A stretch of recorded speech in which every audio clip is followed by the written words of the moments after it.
ప్రేమతో ఆయన ఆత్మతో నింపబడిన వారమై ఆయన వాక్యం ద్వారా పురికొల్పబడిన వారమై ప్రభు సన్నిధిలో మనము ఉండగా దేవుని వాక్యంలో నుంచి ఒక లేఖన భాగాన్ని నేను చదవక మునుపు మొదటిగా ఆరాధన అని అంటే అర్థాన్ని ఒకసారి జ్ఞాపకం చేసుకుందాం.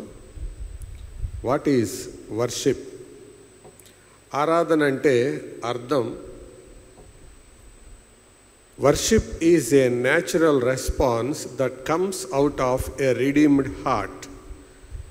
విమోచించబడిన హృదయంలో నుండి బయటికి పొంగు వచ్చే సహజ సిద్ధమైన ప్రతిస్పందనే ఆరాధన.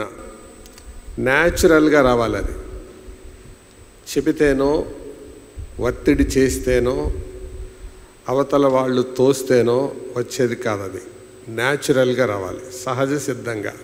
అందుకే ఆరాధన అని అంటే అలాగా సహజ సిద్ధంగా బయటికి రావాలి. ఒక అద్భుతమైన బొమ్మను చూచినప్పుడు వావ్ అంటాం.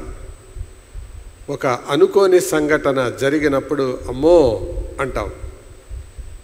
ప్రభు యొక్క ప్రేమను తలపోసుకున్నప్పుడు ఆ కృతజ్ఞత పొంగుకొని రావడమే ఆరాధన. కాబట్టి ఈ ఉదయం ప్రభు సన్నిధిలో ఉన్న మనం అటువంటి వైఖరితో ఇక్కడ కూర్చోవాలి. అంతేకాదు, ఒక ఫ్రెండ్కి ఇచ్చేది ఫ్రెండ్షిప్, ఒక స్కాలర్కి ఇచ్చేది స్కాలర్షిప్, ఒక వర్దీ మ్యాన్కి ఇచ్చేది వర్షిప్, స్నేహితుడికి ఇచ్చేది స్నేహం, చదువుకునేవాడికి ఇచ్చేది ఉపకార వేతనం, యోగ్యుడైన వానికి ఇచ్చేది ఆరాధన.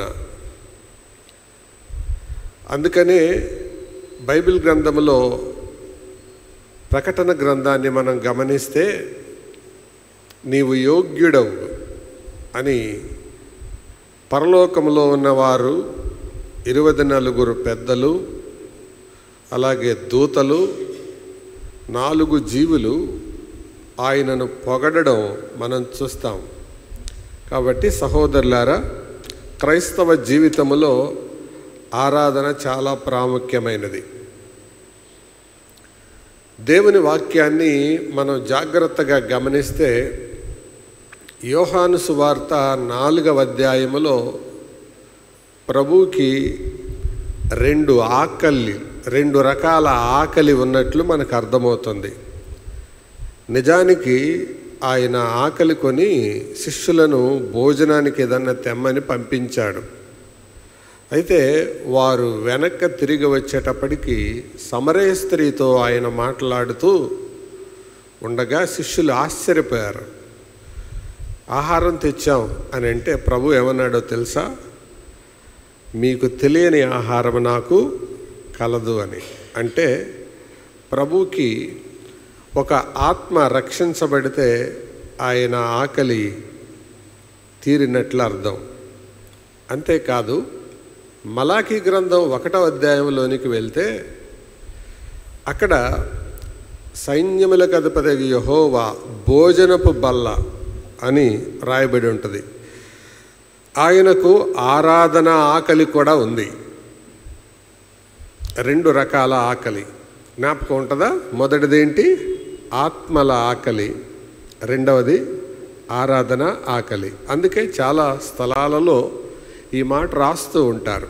దేవుడు ఆత్మ గనుక ఆయనను ఆరాధించువారు ఆత్మతోనూ సత్యముతోనూ ఆరాధింపవలెను.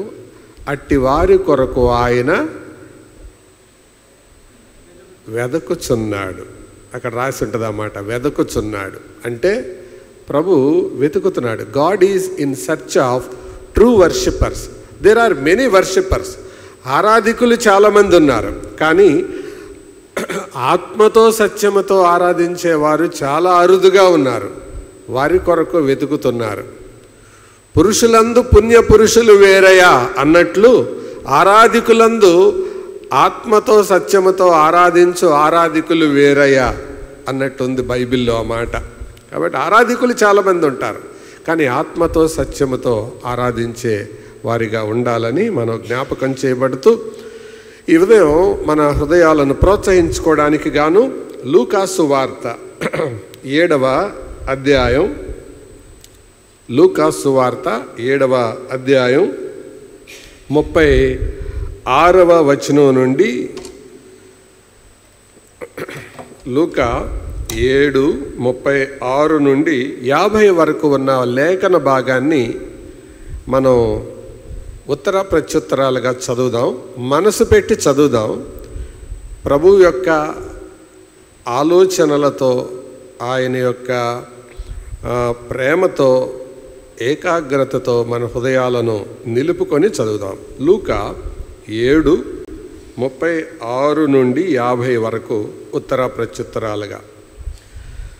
పరిసయ్యులలో ఒకడు ఆయనతో కూడా భోజనము చేయవలెనని ఆయనను అడిగెను. ఆయన పరిసయ్యుని ఇంటికి వెళ్ళి భోజన పంక్తిని కూర్చుండగా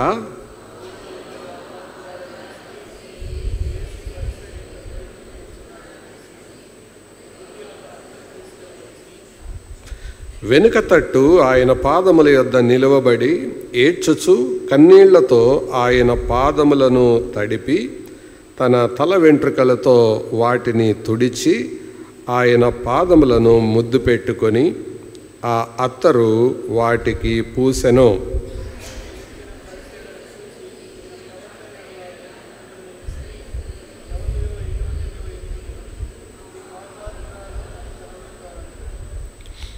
అందుకు యేసు, సీమోను, నీతో ఒక మాట చెప్పవలనని ఉన్నానని అతనితో అనగా అతడు, బోధకుడా, చెప్పుమనెను.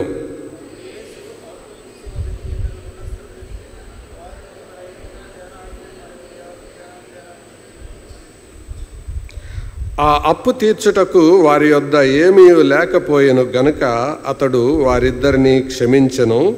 కాబట్టి వీరిలో ఎవడు అతనికి ఎక్కువగా ప్రేమించెనో చెప్పుమని అడిగాను.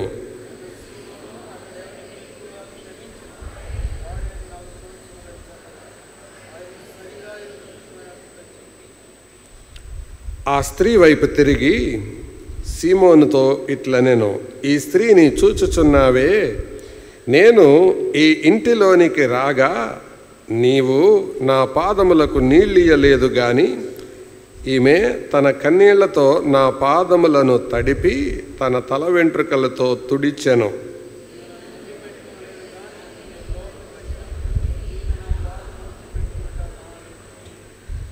నీవు నూనెతో నా తల అంటలేదు గాని ఈమె నా పాదములకు అత్తరు పూసెను.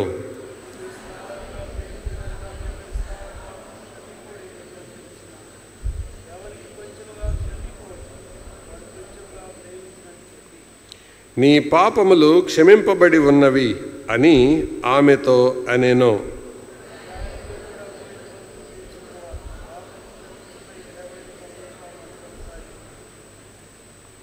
అందుకైన నీ విశ్వాసము నిన్ను రక్షించెను, సమాధానము గలదానవై వెళ్ళుమని ఆ స్త్రీతో చెప్పెను. ప్రియులారా, మనము ఎవరినైతే ఆరాధిస్తున్నామో ఆ ఆరాధించే వ్యక్తి యొక్క విలువ మనకు అర్థం కాకుండా సరైన రీతిలో మనం ఆరాధించలేం. మరొక మాటలో చెప్పాలంటే విలువ తెలియని వ్యక్తిని మనము అర్థవంతంగా ఆరాధించలేం. అందుకనే యేసు ప్రభు వారి గురించి అపోస్తలుడైన పేతురు తన మొదటి పత్రిక 2వ అధ్యాయములో ఇలాగంటాడు, ఇల్లు కట్టువారు నిషేధించిన రాయి, కానీ విశ్వసించిన వారికి ఆయన అమూల్యమైన తలరాయి. రాయి ఒకటే, కొంతమందికి ఏమో ఆయన నిషేధించిన రాయి, నమ్ముచున్న వారికి తలరాయి, హెడ్ స్టోన్. ఈ ఉదయం ఆరాధనా కార్యక్రమం కూడా అటువంటిదే. లోకములో ఉన్న వారికి ఇది ఒక అర్థం లేని కార్యక్రమం, పనిపాట లేని కార్యక్రమం.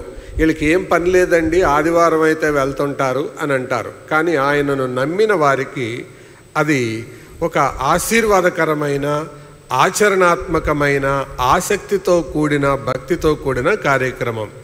పౌలు కొరింథీయులకు రాస్తూ కూడా అంటాడు, సిలువను గూర్చిన వార్త నశించుచున్న వారికి వెర్రితనము, కానీ రక్షింపబడుచున్న మనకు అది దేవుని శక్తి, ద పవర్ ఆఫ్ గాడ్.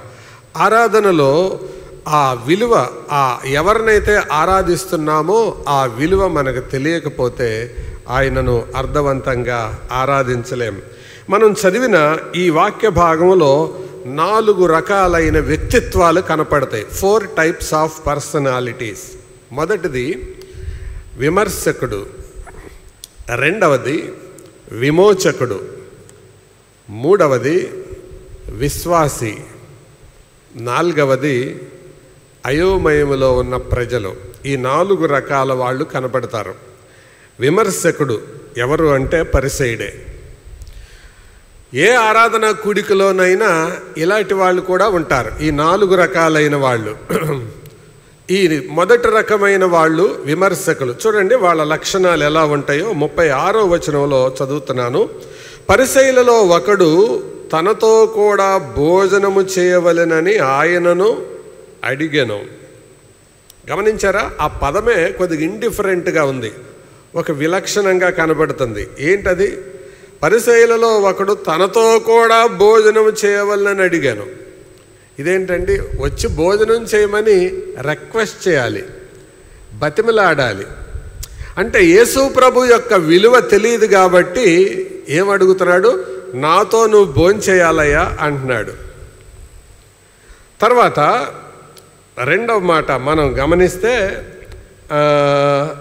39వ వచనంలో చివరి భాగం చదువుతున్నాను, లేక మొదటి భాగం. ఆయన పిలిచిన పరిసయ్యుడు అది చూచి ఈయన, చదవండి, ప్రవక్త అయిన ఎడల ముట్టుకొనిన ఈ స్త్రీ ఎవతయో ఎటువంటిదో ఎరిగి ఉండును, ఇది పాపాత్మురాలు. రెండవది, ఈ విమర్శకులు ప్రభువుని గురించి సరి అయిన అవగాహన వారికి ఉండదు. రెండవది, ఆరాధనా హృదయం కలిగిన వారిని గురించి కూడా సరి అయిన అవగాహన ఉండదు. అంటే యోహాను సువార్త 12వ అధ్యాయంలో కూడా మరియా మిక్కిలి విలువ గల అచ్చజటామాంసి అత్తరు సేరున్నర ఎత్తు తీసుకొని వచ్చి యేసు పాదాలకు పూసినప్పుడు అక్కడ కూడా ఒక విమర్శకుడు ఉన్నాడు. ఎవరా విమర్శకుడు? యోధా ఇస్కరియోతు. ఏమన్నాడు? ఈ అత్తరెందుకు అమ్మి పేదలకు ఇవ్వలేదు అన్నాడు. అంటే విలువ తెలియని వాడికి యేసు ప్రభు కొరకు ఖర్చు పెట్టే సమయం కానీ, యేసు ప్రభు సన్నిధిలో ఖర్చు పెట్టే ధనం కానీ సమస్తం కూడా వేస్ట్గా, వృధాగా కనపడుతుంది. అదే వాళ్ళు ఆత్మలో పతనమవుతున్నారు అనడానికి రుజువు. ఇతను అంతే. తన గుర్తింపు కోసం, తన యొక్క మేలు కోసం, తన యొక్క గొప్పతనం కోసం నువ్వు వచ్చి మాతో భోంచేయ్యా అని అన్నారు. నాకు ఈ వాక్య భాగాన్ని చదువుతుంటే ఈ లూకాసు వార్త 7వ అధ్యాయంలో ప్రారంభంలో కనపడిన ఈ వ్యక్తికి, చివరిలో కనబడిన ఈ వ్యక్తికి ఎంత తేడా కనపడిందో. ప్రారంభంలో ఒక వ్యక్తి కనపడ్డాడు, ఎవరైనా శతాధిపతి. ఆ శతాధిపతి అంటాడు, అయ్యా నువ్వు నా ఇంటికి వచ్చి అంత రిస్క్ చేయొద్దయ్యా, అంత ట్రబుల్ తీసుకోవద్దు, నేను నా ఇంటికి రావడానికి నేను పాత్రుని కాను అనేమో ఆయన అంటాడు. ఈ అధ్యాయంలో ఇప్పుడు మనం చదివిన ఈ ఆఖరి భాగంలో ఉన్న ఈ వ్యక్తి అంటాడు, మా ఇంటికి వచ్చి భోజనం చేయి అంటాడు, నాతో కూడా భోజనం చేయి. అసలు ఆ పదమే బుర్ర తిరుగుడులాగా ఉంది కదా, తలబిరుస్తనంగా ఉంది ఈ ఆహ్వానమే. అది ఎట్లుందంటే కడుపు నిండినాడు, అవతలడికి వెళ్ళిపోతావా, ఒక ముద్ద అన్నం తిని వెళ్ళరాదు అన్నట్టుందన్నమాట. విలువ లేదు. వచ్చిన వ్యక్తి ఎలాంటి వాడో, ఆయన గొప్పతనం ఏంటో అర్థం కాలేదు. చూడండి, ప్రారంభంలో ఉన్న ఆ వ్యక్తి శతాధిపతి ప్రభువుకిచ్చిన విలువ ఎంతో, ఈ వ్యక్తి ఇస్తున్న విలువ ఎంతో. ఉదాహరణకు ఊహించండి, ఎవరి సమాజంలో మన కళ్ళతో మనం చూస్తే వీళ్ళిద్దరిలో సమాజంలో ఎవరికి విలువ ఎక్కువ ఉంటుంది? ఒక శతాధిపతికి. అధికారం ఆయన కింద ఉంది, 100 మంది ఆయన కింద ఉన్నారు. కానీ ఈ పరిసయ్యుడు కేవలం ధర్మశాస్త్రాన్ని ఔపాసన పట్టటాన్ని బట్టి విలువ పొందినవాడు యేసుప్రభు విలువ ఎరగటం లేదు. ఎంత విచిత్రం అండి. విమర్శకులు అలాగే ఉంటారు. అంతేకాదు, ప్రభువునికి సరైన విలువ ఇవ్వలేదు. రెండవది, వచ్చిన ఆ స్త్రీకి కూడా సరైన విలువ ఇవ్వలేదు. తర్వాత రెండవది, ఇందులో విశ్వాసి కూడా కనపడుతుంది. ఇది నేను మన ఆరాధనకు ప్రోత్సాహకరంగా చెప్పాలనుకుంటున్నాను.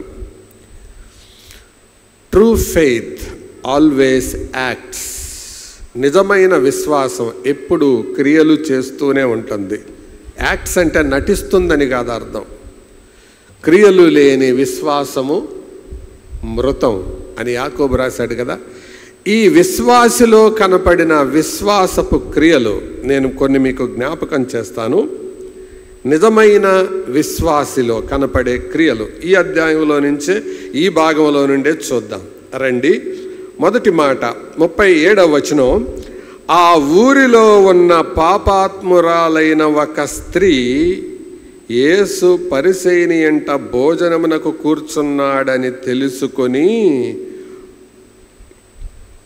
అత్తరు తీసుకొని వచ్చింది. True faith dares.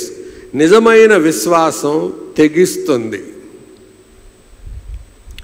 ఇందులో తెగించటానికి ఏముందండి అని అంటారేమో, చెప్తాను. పాత నిబంధన గ్రంథం ప్రకారం ఈమె పాపాత్మురాలు, అంటే ఏదో ఒక పాపంలో పట్టబడింది. బహుశా అది వ్యభిచారపరమైన పాపం అయి ఉండొచ్చు. లేవియాకాండం 20వ అధ్యాయం 10వ వచనాన్ని, ద్వితీయోపదేశకాండం 22వ అధ్యాయం 22వ వచనాన్ని, ఈ రెండు భాగాలను గనక మీరు చూస్తే వ్యభిచారం చేసిన స్త్రీని కానీ పురుషుని కానీ రాళ్లతో కొట్టి చంపాలి. ఇప్పుడు ఈవిడ యేసు ప్రభువుని కలుసుకోవడానికి వచ్చింది. ఒకవేళ ఈమె కలుసుకోవడానికి వచ్చినప్పుడు ఎవరైనా ఆమెను లాక్కొని తీసుకొని వెళ్ళి రాళ్లతో కొట్టి చంపితే దానికి కూడా ఆమె సిద్ధపడి తెగించొచ్చింది. చస్తే చచ్చాను కానీ ఆయన కలుసుకొని చావాలి. That is the act of worship. అది తెగించింది. True faith always dares. నిజమైన విశ్వాసం ఎప్పుడు తెగిస్తుంది. తెగింపు లేని విశ్వాసాన్ని నమ్మకూడదు. తెగింపు లేని విశ్వాసం నమ్మదగినది కాదు. ప్రియులారా, ప్రభువుని ఆరాధించడానికి ఈ ఉదయకాలం ఏమేం పరిస్థితులు మనం తెగించి ఇక్కడికి వచ్చాం, ఏమేమి పరిస్థితులు దాటుకొని ఇక్కడికి వచ్చాం, ప్రభు అవన్నీ గుర్తించేవాడై ఉన్నాడు. No sincere act of faith goes unnoticed. యథార్థమైన ఏ విశ్వాసపు చర్య గుర్తింపు పొందనిదిగా ఉండదు. ఎందుకంటే మన ప్రభు ప్రతి దానికి గుర్తింపిచ్చే దేవుడు. ఎందుకు? బైబిల్ అదే కదా రాయబడింది. మనం తర్వాత భీమా వర్తమానం వింటాం. అందులో ఏమి రాయబడి ఉంటుంది?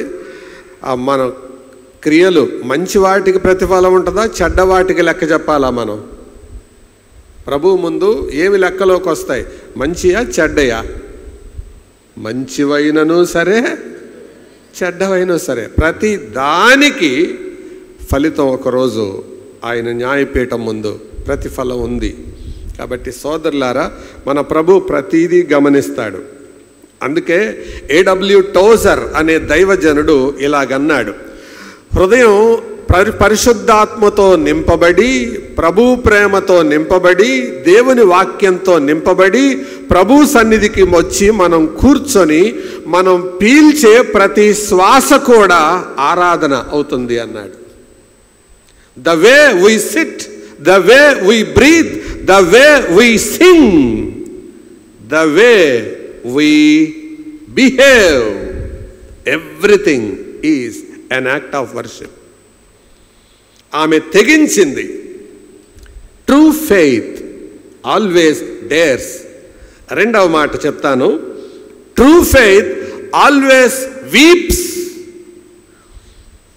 38వ వచనానికి రండి. వెనుక తట్టు ఆయన పాదముల యొద్ద నిలువబడి, చదవండి ఆ మాట, ఏడ్చుచు కన్నీళ్లతో ఆయన పాదములను తడిపి, ఏడ్చుచు కన్నీళ్లతో ఆయన పాదములను తడిపి. Charles hidden Spurgeon, prince of preachers, ఆయన ఒక మాట అన్నాడండి, ఏ faith that never wept never lived. కన్నీరు కార్చని విశ్వాసం అది ఎప్పుడు చరిత్రలో బతికి లేదు. నిజమైన విశ్వాసం తప్పకుండా కన్నీరు కారుస్తుంది. 2 మాటలు చెప్పాను. విశ్వాసిగా ఈ పాపాత్మురాలి యొక్క చర్యలు, true faith always dares, true faith always weeps. Weeps అంటే కన్నీళ్లు కారుస్తుంది. చాలా పర్యాయాలు మన ఆరాధనలో ఎండిపోయిన అనుభవాలు కనపడుతున్నాయి కానీ కన్నీటి అనుభవాలు కనుమరుగైపోయాయి. అందుకనే ఒక భక్తుడు పాట రాశాడు. ప్రియముగా దాచిన తరుబరణి పగులగొట్టి నిన్ను పూజింతును, నా కన్నీటితో నీ పాదములను కడుగుట నేర్పిన ఓ నా ప్రభువా, ఆరాధించెదా నిన్ను మది పొగడెదా, నిరతము నిన్ను స్తుతించెదను.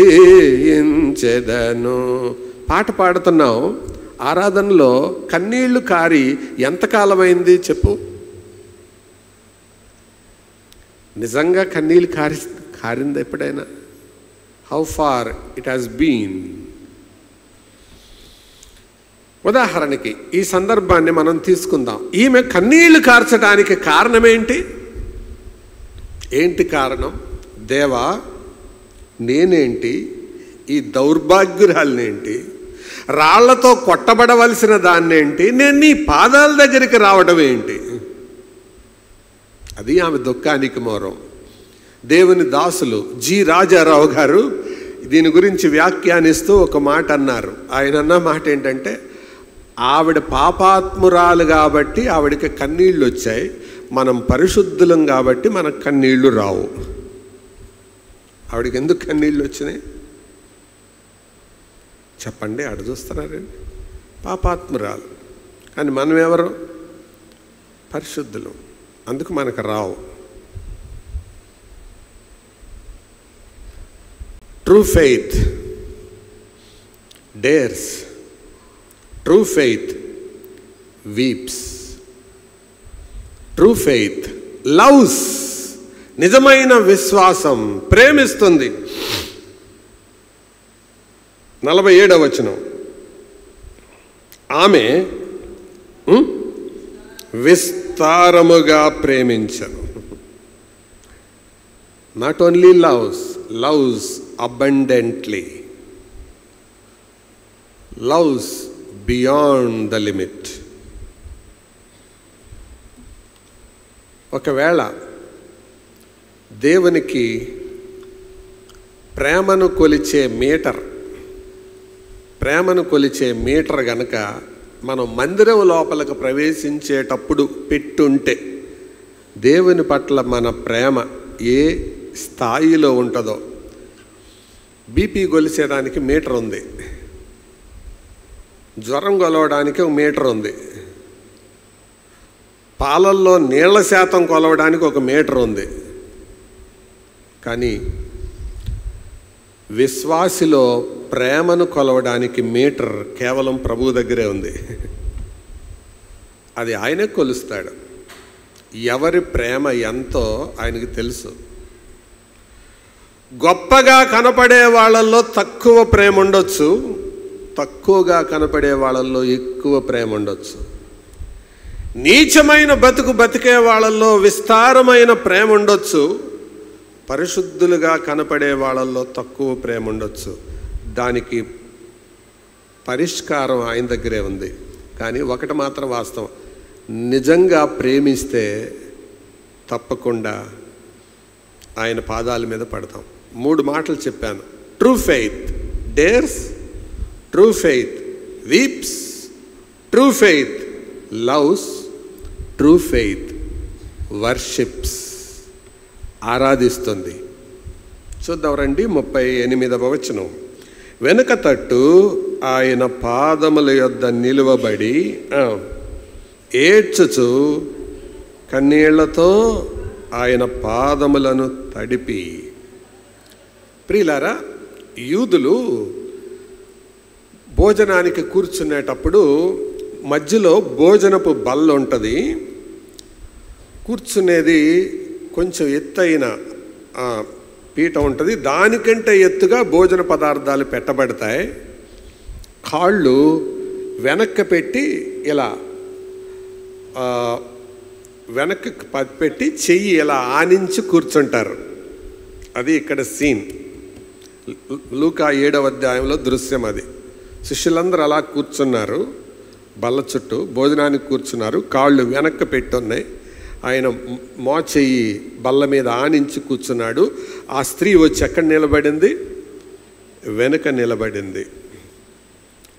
ఆమె కారుస్తున్న కన్నీళ్ళు ఆయన పాదాల మీద పడుతున్నాయి. కానీ ఆయన వెనక్కి తిరగలా, కానీ గమనిస్తూనే ఉన్నాడు. చివరకు తిరిగినట్టుంది. ఎక్కడుందన్నమాట?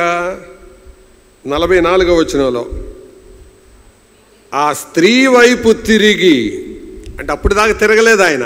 అప్పుడు దాకా ఆమె ఏం చేస్తుంది?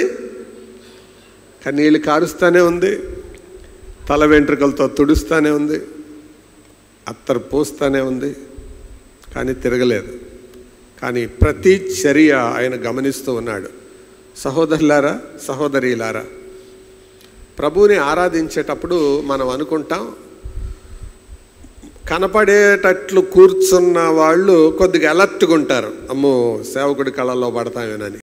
ఈ స్తంభాల చాటున వెనకాల కూర్చుంటారు చూశారు, వాళ్ళు అంత ఏకాగ్రతగా అంత జాగ్రత్తగా కూర్చోరు. కానీ జాగ్రత్త, యేసు అందరినీ ఎరిగినవాడు. ఎవడును మనుష్యుని గూర్చి ఆయనకు సాక్ష్యం ఇయ్యనక్కర్లేదు. ఎరిగిన ప్రభు. ఆమె ఎలాగ ఆరాధిస్తుంది? కన్నీళ్లతో. ఎలాగ ఆరాధిస్తుంది? తన తల వెంట్రుకలుతో తుడుస్తుంది. ఇది ఆలోచించటానికే చాలా విచిత్రంగా. సహజంగా స్త్రీలు తల వెంట్రుకలకి ఎంత ప్రాధాన్యత ఇస్తారో షాంపూ అడ్వర్టైజ్మెంట్ చూస్తే తెలిసిపోద్ది. ఆ షాంపూ ప్యాకెట్ 2 రూపాయలు. కానీ ఆ 2 రూపాయల ప్యాకెట్కి అడ్వర్టైజ్మెంట్ ఇచ్చే ఆవిడికి 1 కోటి రూపాయలు ఇస్తారు. ఏదో ఆ జుట్టంతా ఇలా ఎడబూసుకున్నందుకు. ఈ బోడినెత్తోళ్ళు అందరూ అది నాది కూడా ఇలాగ అయిపోతుంది అని అనుకొని, ఇది వాడితే పొడుగ్గా వచ్చేస్తుంది అనుకొని దాన్ని వాడుకుంటారు. అంటే అంత జుట్టుకు అంత ప్రాముఖ్యత ఇస్తుంటారు. అంత ప్రాముఖ్యత ఒక స్త్రీ ఇచ్చే ఆ జుట్టును ఒకసారి భర్త భార్యని విపరీతంగా కొడుతున్నాడు. ఆవిడ కుయ్యమంటల కయ్యమంటల. ఇంత దన్నినా నీకు పౌరుషం లేదేంటే? వీపు మీద కొట్టాడు, మెడ మీద కొట్టాడు, ఎక్కడ పడితే అక్కడ కొట్టాడు. ఏమంటలేదు ఆవిడ, అడాగుంది. చివరకు జుట్టు పట్టుకున్నాడు. గబా గబా లేచి వంటగదిలోకి వెళ్ళి కత్తిపేట తెచ్చింది. ఎక్కడ కొట్టినా ఊడుకుంటా కానీ జుట్టు పట్టుకున్నావంటే మెడకాయ మీద తలకాయ ఎగిరిపోద్ది, జాగ్రత్త అంది. ఒక స్త్రీ అంతగా ప్రేమించే జుట్టును దేని కొరకు వాడుతుంది? ప్రభు యొక్క పాదాలు తొడవడానికి ఒక తువాలుగా వాడుతుంది. See that act of worship. ఆరాధన చర్యను చూడండి. సోదరులారా, ఈరోజు ప్రభు మన ఆరాధనను తోచటానికి వచ్చాడు. అందుకే మేము ఇలాగ అనుకుంటుంటాం అప్పుడప్పుడు ఆరాధన విషయంలో. God wants hour worship, God watches hour worship, God weighs hour worship, also God witnesses about worship. మళ్ళీ చెప్తాను, దేవుడికి మన ఆరాధన కావాలి, ఆజ్ఞాపించాడు ఆయన. God wants hour worship. రెండవది, గాడ్ వాచెస్ అవర్ వర్షిప్, మన ఆరాధన చూస్తాడు ఆయన. మూడవది, గాడ్ వెయిస్ అవర్ వర్షిప్, మన ఆరాధన చూస్తాడు కూడా. నాలుగవది, God witnesses about our worship. ఎందుకంటే నా సొంత మాటలు చెప్పటంలా, ఇవన్నీ బైబిల్ లేఖనాధారం, అన్ని రెఫరెన్సులు చెప్పటం లేదు. హెబ్రీ పత్రిక 11వ అధ్యాయంలో హేబేలు అర్పణ గురించి సాక్ష్యం ఇచ్చేటప్పుడు రాయబడిన మాట అది. దేవుడు అతని అర్పణలను గూర్చి సాక్ష్యమిచ్చినప్పుడు, అంటే దేవుడు హేబేలు అర్పణ గురించి ఏం చేశాడు? సాక్ష్యం ఇచ్చాడు. క్రీస్తు న్యాయపీఠం దగ్గర మన ఆరాధన అనుభవాల గురించి కూడా సాక్ష్యం ఇస్తాడు. ఎన్నిసార్లు ఒకసారి చెప్పండి, ఆరాధనలో కన్నీళ్లు గార్చేవాళ్ళు ఎక్కువ ఉన్నారా, కన్నీళ్ళు ఎండిపోయిన వాళ్ళు ఎక్కువ ఉన్నారా, కళ్ళు మూసేవాళ్ళు ఎక్కువ ఉన్నారా? నాకైతే ఆల్రెడీ ఒక 5-6 కనపడుతున్నారు కళ్ళు మూసేవాళ్ళు. ఇక్కడి నుంచి సభా మర్యాదను బట్టి చెప్పడం లేదు, కానీ మా సంఘంలో అయితే వెళ్ళి కళ్ళు కడుక్కొని రండి అని చెప్తాను. అరే ఇక్కడికి వచ్చి కూడా నిద్రపోతున్నారంటే ఎందుకు వచ్చినట్టండి అసలు వాళ్ళు? What is the fun of coming here? తమాషాకు వచ్చారా, కాలక్షేపానికి వచ్చారా?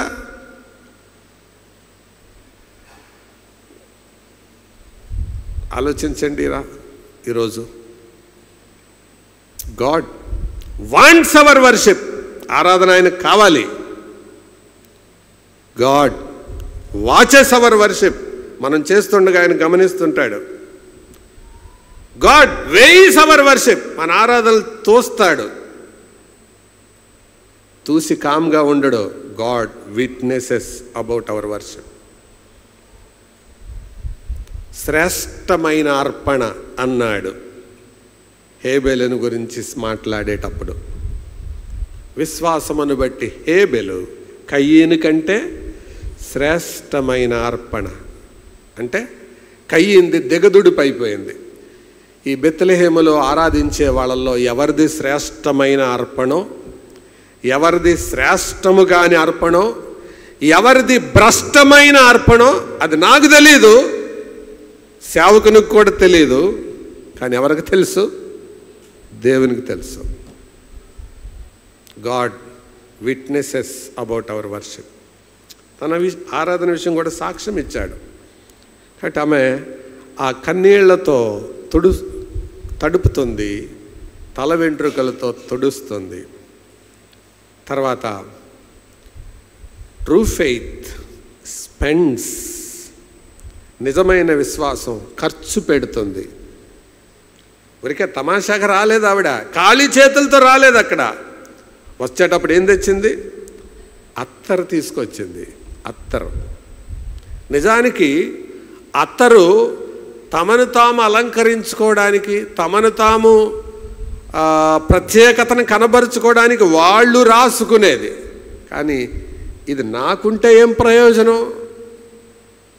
చావవలసిన దాన్ని బతికించిన ప్రభువుకు పూయడం. నేను పూసుకుంటే నా దగ్గర వచ్చే స్మెల్ని బట్టి అనేకులు నాకు ఆకర్షించబడతారు, కానీ ఇది నా ప్రభు యొక్క పాదాలకుంటే ఎంత బాగుంటుంది అని అనుకుంది. ఇలా నిజమైన విశ్వాసం అది. ఇవి ఈ విశ్వాసలో కనబడే విశ్వాసపు చర్యలు. 3 మాటలు ఇందులో: విమర్శకులు, విమోచకుడు, విశ్వాసి. విమోచకుడిగా మనం ఉండం. అయితే విమోచకుడిని అలా ప్రక్కన ఉంచితే ఆ ప్రజలు వీళ్ళెవరంటే అయోమయం. చూడండి, అయోమయం వాళ్ళు 49వ వచనం అప్పుడు ఆయనతో కూడా భోజన పంక్తిని కూర్చుండిన వారు పాపములు క్షమించుచున్న ఇతడెవడని అంటే వాళ్ళకి అర్థమైందా, అర్థం కాలేదా? ఏం అర్థం కాల. వచ్చారు, వాళ్ళు కూడా వచ్చారు. ఇక్కడ కూడా కొంతమంది అలాగే ఉంటారు, అర్థం కాని వాళ్ళు. ఈ ఆరాధన మీటింగ్లో అర్థం కాని వాళ్ళు ఉంటారు. కొంతమంది నిద్రమత్తు వాళ్ళు కూడా ఉంటారు. నేను నా చిన్నతనంలో ఉండగా ఒక ఆరాధన కార్యక్రమంలో కూర్చున్నాను. రొట్టె అందుతుంది. ఒక ఆయన ఫుల్గా కుర్చీలో కూర్చొని ఇలా మెడకాయ ఉంచేశాడు, నిద్రపోతున్నాడు, నోట్లో నుండి జొల్లు గారుతుంది. ఇలాంటి సీన్లు చాలా కనపడుతుంటాయి. పాపం ఆయన పెద్ద ఆయన అనుకున్నాడేమో, రొట్టిచ్చి ఆయన వెళ్ళి అకస్మాత్తుగా ఆయన పక్కకి వెళ్ళి బ్రదర్ అని తట్టగానే టక్కుని లేచి ఉలిక్కిపడి లేచాడు. సడన్గా లేచాడు. ఆయన ఎక్కడున్నాడు అర్థం కాక ఆ రొట్టె తీసుకొని మొత్తం ఇలా పట్టుకున్నాడు. నేను చూసింది చెప్తున్నా. ఆరాధన కార్యక్రమంలో ఏం చేస్తున్నాడు అర్థం కాల, అయోమయం. ఇలాంటి వాళ్ళు కూడా ఉంటారు ఇక్కడ. 3 రకాల ప్రజలు: విమర్శకుల, విశ్వాసుల, అయోమయం వాళ్ళ. ఏ కొడుకులో అయినా ఉంటారు, ఇక్కడ కూడా ఉంటారు. ప్రభు మాత్రం ఎవరి కోసం వెతుకుతున్నాడు? ఆయన ఆత్మతో సత్యముతో ఆరాధించే వారి కొరకు.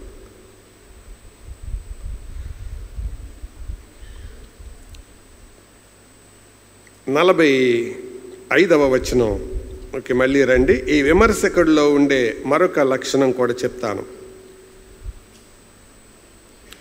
44 నుండి చదువుతున్నాను. ఆ స్త్రీ వైపు తిరిగి సీమోనుతో ఇట్లా నేను, ఈ స్త్రీని చూచుచున్నావే, నేను నీ ఇంటిలోనికి రాగా నీవు నా పాదములకు, గమనించండి 37వ వచనంలో ఏమనుకున్నాడు,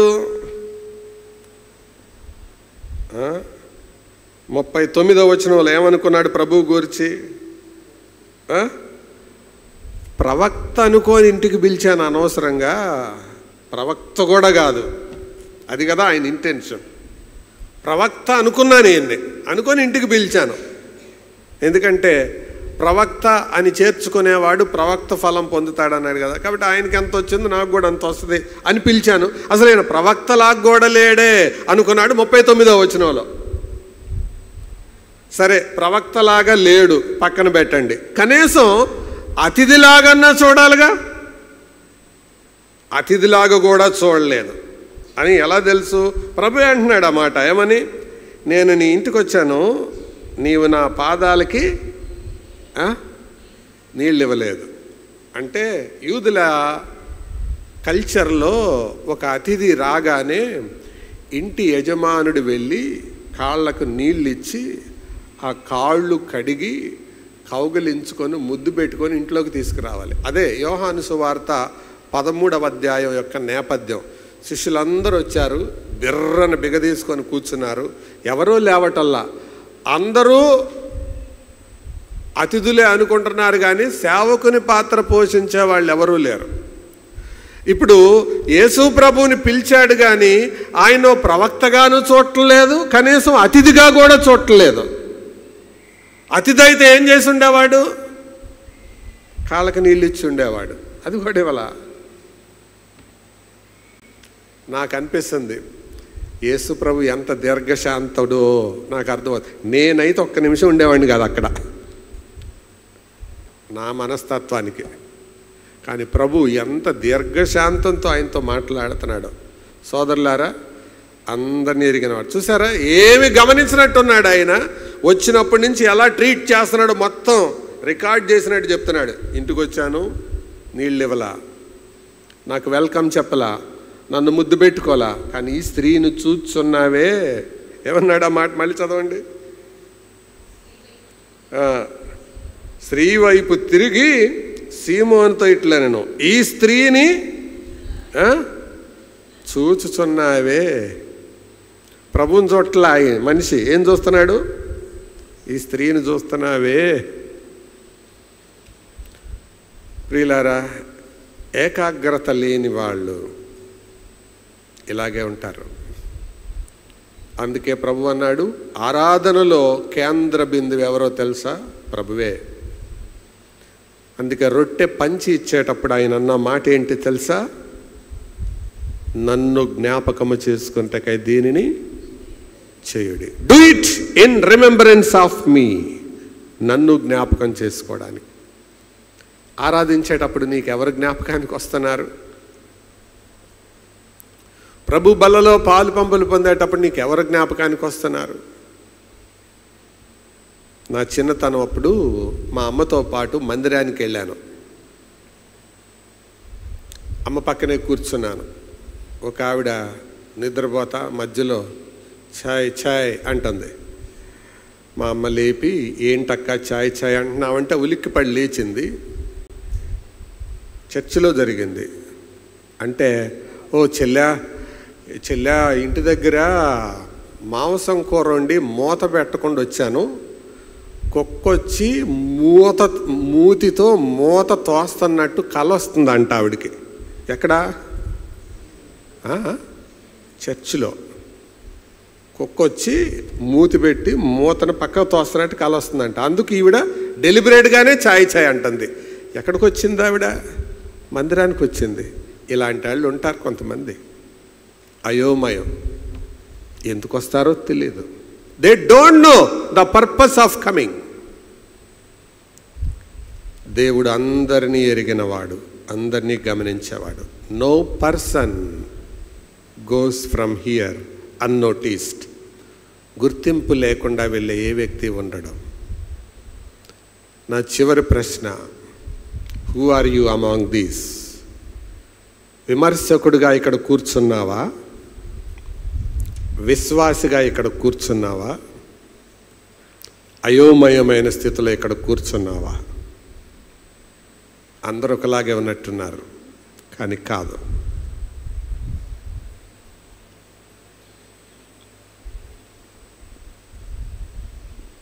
పరీక్షా పత్రం చేతిలోకి వెళ్ళినప్పుడు అందరూ పరీక్ష రాసే వాళ్ళలాగే ఉంటారు.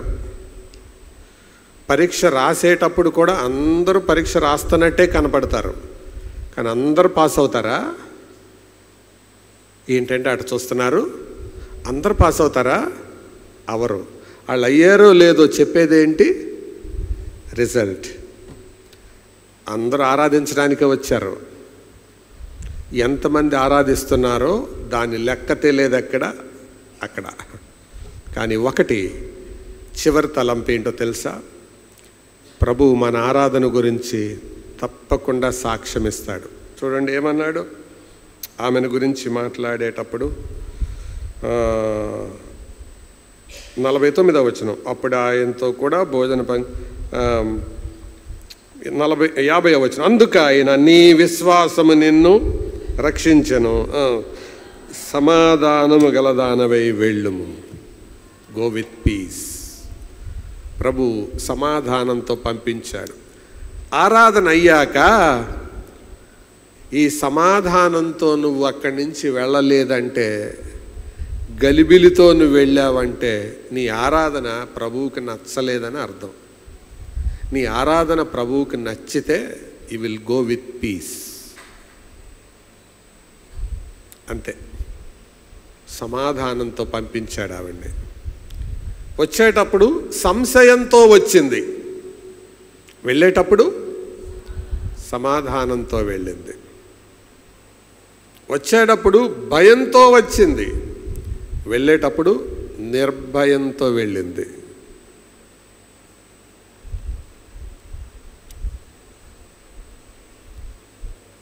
సీమోనేమో ప్రారంభంలో గొప్పగా కనపడ్డాడు,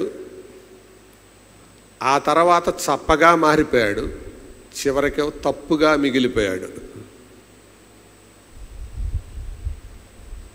ఈరోజు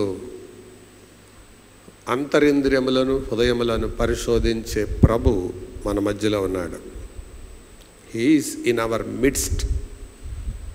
ఎక్కడ 2-3 నా నామమున కూడి ఉందరో అక్కడ నేను వారి మధ్య ఉంటాను. ఎక్కడుంటాడు ఆయన? మధ్య. ఆ పదం నాకు చాలా ఇష్టమైన పదం అండి. ఆయనకి ఇష్టమైన ప్లేస్ అది. ఏంటది? చెప్పండి. మధ్య. ఆయన పుట్టినప్పుడు ఆయన ఎంచుకున్న స్థలం మధ్య ధారా సముద్రం. చనిపోయేటప్పుడు ఆయన ఎంచుకున్న స్థలం మధ్యలో, ఇద్దరు దొంగలకి మధ్యలో. ఆయన సన్నిధి ఉంచేటప్పుడు ఆయన ఎంచుకునే స్థలం మధ్యలో. ఆయన మరలా భూమికి ఆయన రెండవసారి వచ్చేటప్పుడు ఆయన విశ్వాసులను కలుసుకునే స్థలం ఆకాశ మధ్యలో, మధ్యాకాశంలో, మధ్యలో. అంతేకాదు, ఇప్పుడు 7 సంఘాలకు 7 దీపస్తంభాలకు కూడా ఎక్కడ తిరుగుతున్నాడు ఆయన? మధ్యలో, సెంట్రల్ ప్లేస్. మధ్యలో ఉన్న ప్రభువుకు మన హృదయాలు, మన శరీరాలు, మన ఆత్మలు ఆయనకు అప్పగించి ఆయన తృప్తిపడే ఆరాధన చెల్లించుదాం. అట్టి కృప దేవుడు దయచేయునుగాక. ఆమేన్.